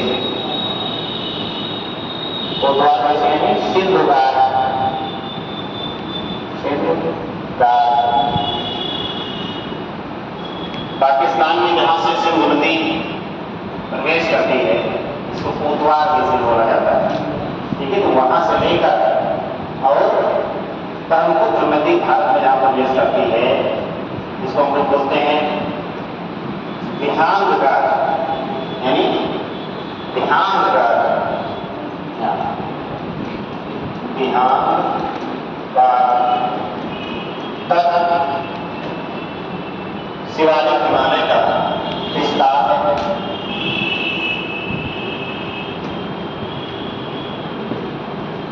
शिवालिक हिमालय का विस्तार है। अन्य श्रेणियों के विपरीत, अन्य श्रेणियों के विपरीत शिवालिक हिमालय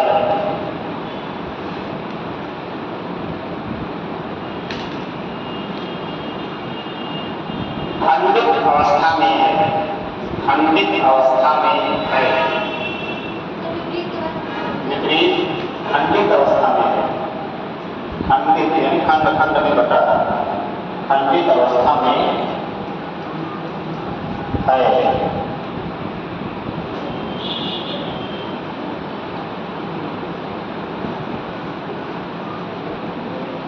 दिक्कत तो यहाँ ये है भाषा को लेके, जो भाषा इसमें बोली जा रही है यहाँ सब मिक्स लैंग्वेज हो गई है वाई के कारण, रेल देख देख के। तो हिंदी के शब्द आपके जो मतलब अच्छे मानक शब्द हैं वो सब आपके लुप्त होते जा रहे हैं, वो सबका स्थान किसी दूसरे शब्द में ले लिया। इसलिए ऐसे शब्दों से आप लोग चौंक जाते हैं, भगवान जी कौन सा शब्द आ गया। ठीक है, कितना तो अंग्रेजी सीखा गई आ पाई और ना हिंदी सीखा। तो अगर यार अंग्रेजी की अपेक्षा हो तो हिंदी तो मतलब आप लोग मजबूत रखिए, इकट्ठा कीजिए कि हिंदी के शब्द अगर कोई आपसे हिंदी में बात करे तो उसमें ना दिक्कत हो। ठीक है, तो हम सब थोड़ा सा पढ़ेंगे लिखेंगे तो सब आप समझते चले जाएंगे। गाय, खंडित, ये सब बहुत सामान्य शब्द है। ठीक है, क्या लिखे? खंडित अवस्था में है। या शिवालिक श्रेणी लघु हिमालय से, शिवालिक श्रेणी लघु हिमालय से किससे पृथक है? MBS, MBS शिवालिक श्रेणी लघु हिमालय से MBS के द्वारा पृथक है।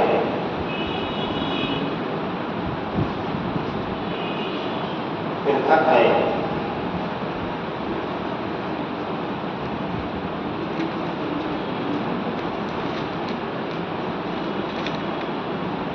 तो क्या होता है MBS? आप बता सकते हैं सभी लोग main boundary for very good. तो उसमें किया था याद है उसको, तो लोग रिवीजन करते नहीं हो तो काम कर याद है। पीछे दोनों के पास बुलाओ, बताओ MBF क्या होता है? सही, MBF ये आपका लघु हिमालय और शिवालिक हिमालय श्रृंखलाओं के मध्य में पाया जाता है। ये हो गया आपका MBF मतलब मेन बाउंड्री फॉर। इसको लिखवाए नहीं लिखवाए ना, ठीक है, तो बन जाओ। बहुत दुख होता है वैसे सामान्य चीज़ आपको देखता है, इसलिए मैं पूछना स्टार्ट कर दूँ, पूछते ही नहीं कि आप लोग अपने आप में कह रहे हैं पूछो भी नहीं तो हम पढ़ेंगे ही नहीं, तो बेइज्जती नहीं की लोग तो पढ़ेंगे ही नहीं, तो हम भैया पूछना शुरू कर दिए, कष्ट बढ़ता चला जाएगा, ऐसे ऐसे पूछते रहेंगे। ठीक है, चलिए पहला ऑप्शन क्या है? देखो, शिवालिक श्रेणी औसतन 10 से 15 किलोमीटर चौड़ी, शिवालिक श्रेणी औसतन 10 से 15 किलोमीटर चौड़ी तथा 900 से 1200 मीटर ऊंची श्रृंखला है, तथा 900 से 1200 मीटर ऊंची श्रृंखला है। 900 से 1200 मीटर, यहाँ मीटर में लिखा है, आप किलोमीटर पहुंच जाए पूरा दिल का काल हो जाएगा। अरे 900 मीटर से 1200 मीटर इसकी औसतन ऊंचाई है। ये इस रूप में है श्रृंखला कि आपको कहीं ये दिखेगा कि पर्वत के रूप में और कहीं दिखेगा नहीं कि पर्वत के रूप में। तो थोड़ा आपको ऊपर का और स्थान जरूर आपको दिखाई देगा, लेकिन पर्वत के रूप में इसको आप नहीं देखेंगे। और लोग उसमें आगे इसकी बुलाई खत्म करते हैं। लघु हिमालय तथा शिवालिक हिमालय के बीच में कई घाटियां पाई जाती हैं। लघु हिमालय एवं शिवालिक हिमालय के मध्य कई घाटियां पाई जाती हैं। कई घाटियां पाई जाती हैं, जैसे दून घाटी,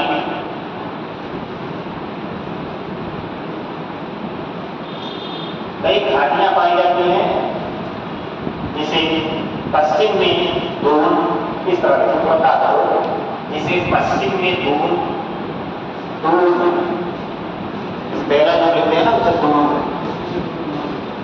जिसे पश्चिम में दून एवं पूर्व में द्वार कहते हैं। जिसे पश्चिम में दून तथा पूर्व में द्वार कहते हैं। ब्रैकेट में लिख दीजिए उदाहरण, उदाहरण इसके लिए ब्रैकेट पर और बोलिए, उसमें लिखिए देहरादून,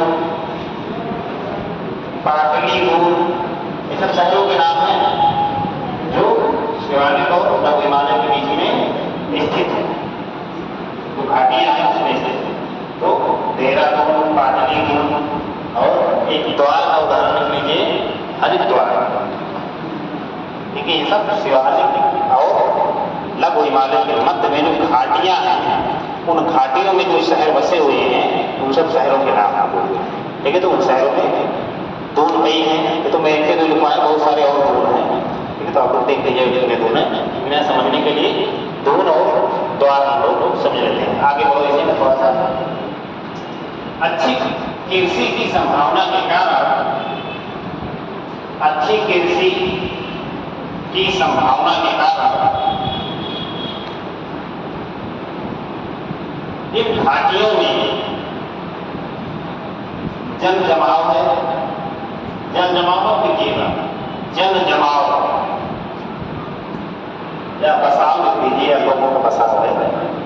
अच्छी कृषि की संभावना के कारण इन घाटियों में जन बसाव या जन जमाव देखने को मिलता है, देखने को मिलता है।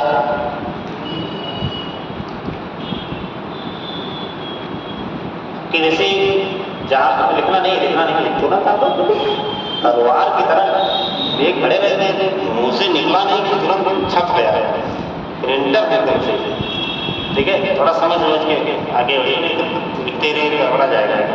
ठीक है, इसकी जो घाटियां हैं मैंने पहले बता दिया कि इन घाटियों में आपको पर्वत के रूप में नहीं दिखाई देगा। आप अगर ऐसे शहरों में कभी जाएंगे, देहरादून वगैरह, तो इन शहरों की संरचना आप देखेंगे तो थोड़ा आपको ऊंचा नीचा स्थान अवश्य मिलेगा, क्योंकि आदमी जहाँ पे भी रहने लगता है वो धीरे धीरे स्थान समतल हो ही जाता है। ठीक है, तो वहाँ पे आपको शहरों में आप जाएंगे तो रोड आपको इस तरह तरीके की दिख सकती है, उछाल वाली इस तरीके की ऐसे ऐसे, लेकिन ये भी आपको महसूस नहीं होगा अगर आप कारवार से यात्रा करेंगे। अब क्योंकि यहाँ पे अच्छा जलवायु, जल की उपलब्धता थी, मिट्टी बेहतर है। मिट्टी बेहतर इसलिए है क्योंकि जितनी हिमालयी नदियाँ हैं, ठीक है, वो सब अवसाद जो लाती हैं। ठीक है, अवसाद से छोड़ी, मैंने बताया शिवालिक हिमालय का निर्माण ही नदी के अवसादों से हुआ है। ठीक है, तो इस क्षेत्र में अच्छी मृदा, जल की उपलब्धता,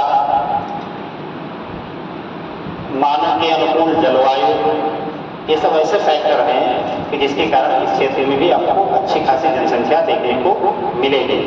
और दूसरा कारण ये कि तमाम पर्यटन के क्षेत्र हैं, आध्यात्मिक या धार्मिक जो केंद्र हैं वो भी आपको लगभग इसी क्षेत्र में ज़्यादातर दिखाई देंगे। जैसे केदारनाथ, नंदा देवी, वैष्णो देवी, तमाम न केवल हिंदुओं के, मुस्लिमों के भी एक स्थान आपको दिखी जाएंगे। ठीक है, तो ये सब इसी क्षेत्र में पाए जाते हैं, तमाम और धर्मों के। ठीक है, तो इसीलिए इन क्षेत्रों में एक धार्मिक जुड़ाव भी लोगों का, ठीक है, इसलिए भी यात्राएं वगैरह करते रहते हैं। तो जन जमाव यहाँ पे ज़्यादा देखने के लिए यही सबसे बड़ी जो है बात है। दूसरी चीज़, अगर पूर्वोत्तर भारत में चले जाएंगे, पूर्वोत्तर भारत का मतलब कि असम, अरुणाचल प्रदेश, मिजोरम, जो भारत से जो है एक छोटे से क्षेत्र के द्वारा जुड़ा हुआ है। मैप में देखिए यहाँ पे दिख रहा है पूर्वोत्तर भारत, इसको 7 सिस्टर बोला जाता है। 7 सिस्टर में कौन कौन राज्य शामिल है? तो जानो भूत नहीं है, 10-15 लोग बोलो, हम समझते चले जाएं। एक एक लोग बोलो। हाँ बताओ, तुम बताओ, खड़े हो जाओ। अरुणाचल प्रदेश, असम, नागालैंड, मणिपुर, मिजोरम, त्रिपुरा, सिक्किम, मेघालय। वेरी गुड, सब बिल्कुल बैठ सकते। चलो अभी भी पूछेंगे, ऐसा को थोड़े ही बताते हैं तो खत्म हो गया। अब हम जिससे पूछे वो बताए। सब लोग सहमे हुए हैं, डरे हुए हैं, भगवान हमारे ऊपर ही गाज लगे। जिसे पूछेंगे वो मुझे की सबसे अच्छा लड़का होगा उसे। चलो आप बता दो सबसे आगे, सात का नाम बता दो।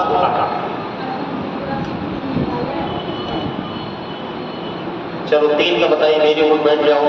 चलो आप भी बताओ, इसको बोलो, इसको बोलो, ये आपका पीछे आना। 7 सिस्टम में कुछ राज्यों नाम बताओ, इनका याद हो नहीं बताओ। पूर्वोत्तर भारत जानते हो? पूर्वोत्तर भारत, ये वाला देख रहे हो यहाँ पे, ये इसको पूर्वोत्तर भारत कहा जाता है। तो कौन कौन सा राज्य है याद है? नहीं, इस पर कुछ नहीं, खड़ी हो जाओ तुम। क्या नाम है? हाँ तो सुष्मिता जी बताइए, ये पूर्वोत्तर भारत जो है, नहीं समझ पा रही, पूर्वोत्तर भारत किसे कहा जाता है? नहीं समझ में आ रहा? नहीं, पूरा तो किसी को नहीं आता है, थोड़े 10-20% आएगा तो हमको क्लास में क्लियर हो जाता है। लेकिन मैं यहाँ पूछ रहा हूँ कि भारत के राज्यों का नाम आप सुनी है?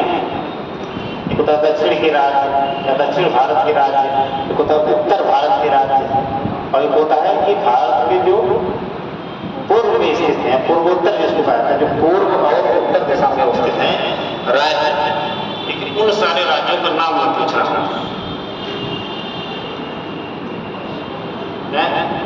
बैठ जाओ, पढ़ने पे ध्यान दो, सब लोग मेहनत करो, ठीक है? एटलस वगैरह देखो, बहुत पोर कंडीशन में कह सकते हैं इसको। आप बताओ तुम्हारा नाम क्या है? इसका बीच का। हाँ रूही, रूही सबसे बढ़िया है ये, सलोनी, अरे भूल जाते हैं कई बार, नाम बताइए, ठीक है? ये सबसे बढ़िया। हाँ तुम बताओ ना।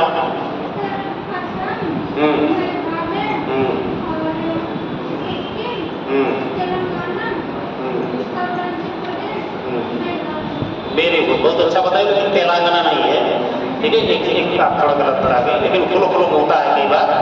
बैठ जाओ, ठीक है भैया? ये सब राज्यों का नाम याद वाद कर लो, पर बोलो, ठीक है? तो मूल बात जो बता रहे थे भैया, वो ये बता रहे थे कि पूर्वोत्तर भारत में जो शिवालिक हिमालय की श्रृंखलाएं हैं, वहाँ पे इन शिवालिक हिमालय की श्रृंखलाओं में कुछ विशेष स्थलाकृतियां पाई जाती हैं, जिसको हम लोग बोलते हैं द्वार भूमि।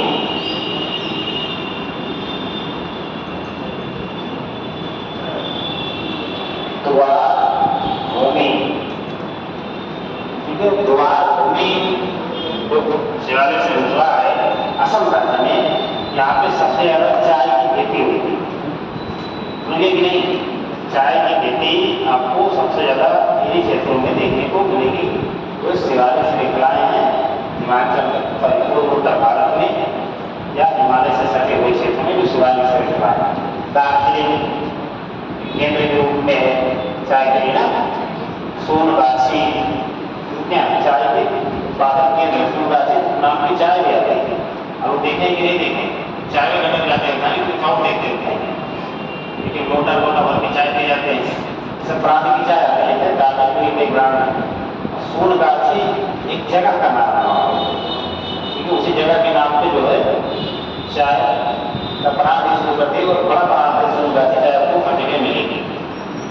तो इसी द्वार भूमि पे शिवालिक श्रृंखला है, असम में, दार्जिलिंग में, सारे क्षेत्रों में चाय की खेती की जाती है, क्योंकि मध्यम भाग वाला क्षेत्र है, जल भी उपलब्ध हो जाता है, जलवायु भी ठीक है, लेबर वहाँ उपलब्ध पर्याप्त मात्रा में, ठीक है? तो यहाँ पे चाय की खेती पर्याप्त मात्रा में की जाती है। इसलिए भारत में ले जाए तो दार्जिलिंग में अपना केंद्र बनाए हुए नहीं, सोचे यहाँ तो बहुत अच्छी चीजें हैं, चाय की खेती भी करवा सकते हैं। भारत में जितने मजदूर हो जाते हैं उन सबको ले जाकर वही नहीं करते कि यही रहो, यही चाय की खेती करो और यही सब जनजातियों में मिल जाओ। आज भी देखेंगे तो उस सारे क्षेत्र में हम लोग बिल्कुल घुल मिल चुके हैं चाय की खेती, कि लेबर भारत में चाय की खेती से जुड़े कई कानून थे, लेकिन वहाँ लेबर में काम करने वाले हैं उनकी सुरक्षा के लिए वहाँ पे, क्योंकि चाय की खेती में सबसे अच्छी चीज़ें देखने को मिलती कि वहाँ पुरुष की अपेक्षा महिलाएं ज़्यादा वर्क करती हैं, क्योंकि चुनना तो चाय को सबसे बड़ा काम होता है, तो महिलाएं तक होती हैं और उस क्षेत्र में ये देखा जाता है कि हाँ उसमें महिलाएं ज़्यादा, तो महिलाएं जहाँ काम करेंगी वहाँ कुछ चीज़ें आवश्यक होती है। पहली चीज़ तो सुरक्षा, विदेश देश में चल रहा है, वहाँ घटनाएं आपके सामने मौजूद नहीं है, सुरक्षा नहीं होगी तो कुछ दिक्कत हो जाएगी। दूसरी चीज़, अगर किसी क्षेत्र में काम करें तो भाई बच्चे भी होंगे छोटे, तो उनको रखने के लिए व्यवस्था बेहतर, समान वेतन मिले लोगों को, तो इन सबकी सुरक्षा के लिए अंग्रेजों के काल से तमाम कानून बनाए गए। दूसरी चीज़ है कि चाय उत्पादन करने के बाद में बाजार में उसका मूल्य गिरेगा, उसके लिए भी वहाँ पर इस्तेमाल किए गए हैं। उत्तम किस्म की चाय विदेश भेज दी जाती है। जो चाय पत्ती जो हम लोग यहाँ यूज़ करते हैं क्या है, भूसा है, तो जो अच्छी क्वालिटी है तो हम लोग यहाँ यूज नहीं करते। कॉफ़ी, चाय पत्ती ये सब अच्छी क्वालिटी तो अमेरिका में, यूरोपियन देशों में सब में डिमांड होती है कि अपने यहाँ कोई चूड़ा हुआ बाकी हम आगे दे देते हैं, हम लोग खुश हो जाते हैं उसी में। तो इसीलिए कहते हैं भारत में विकसित बने, भारत के लोगों की आय बढ़े, इनकम बढ़े। इनकम बढ़े मतलब एक दो लोगों की इनकम बढ़ी नहीं, पूरे देश में आय का वितरण समान रूप से हो, जिससे अपने यहाँ लोग उच्च क्वालिटी की चीज़ें खा पी सकेंगे, ऑर्गेनिक प्रोडक्ट आप लोग खाएँ, दास बनाएंगे लोग। ये बात है, कोई लिखो कि नहीं लिखो, इसे वो देखो असम में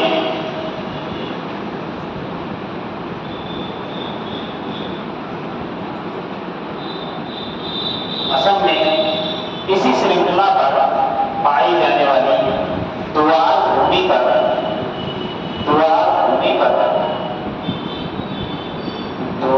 भूमि पर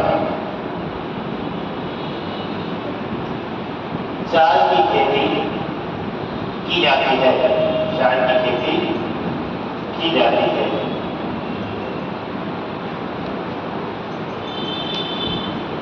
देखो शिवालिक श्रृंखला, इसी में आगे लाइन लास्ट लाइन, शिवालिक श्रृंखला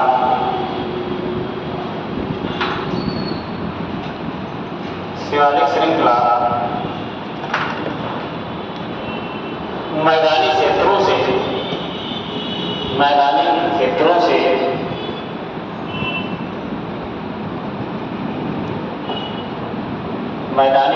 से HSS के द्वारा करते हैं।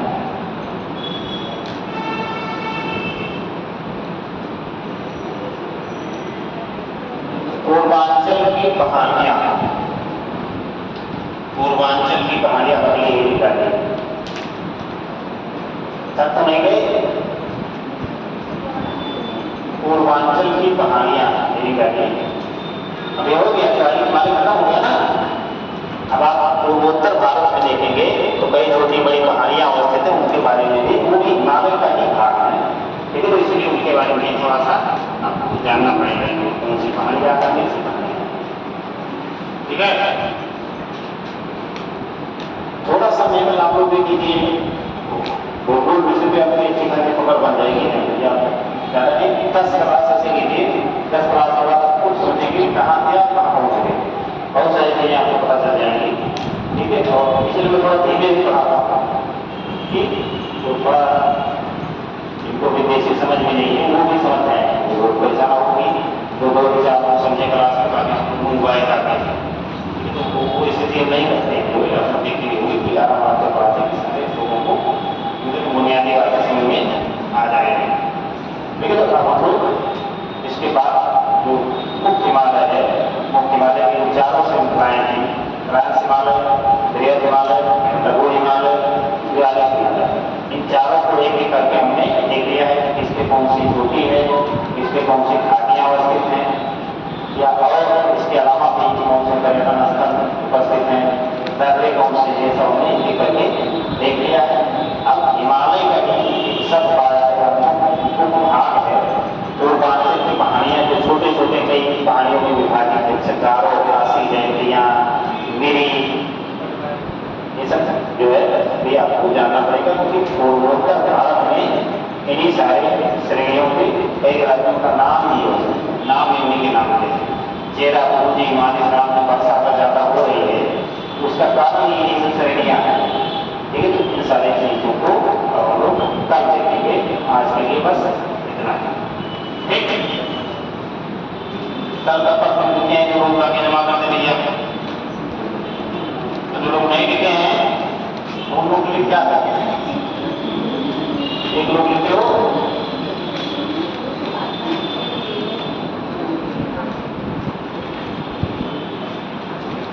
अच्छा लिखे हो, चलो तुम्हारा चेक करके कराएंगे।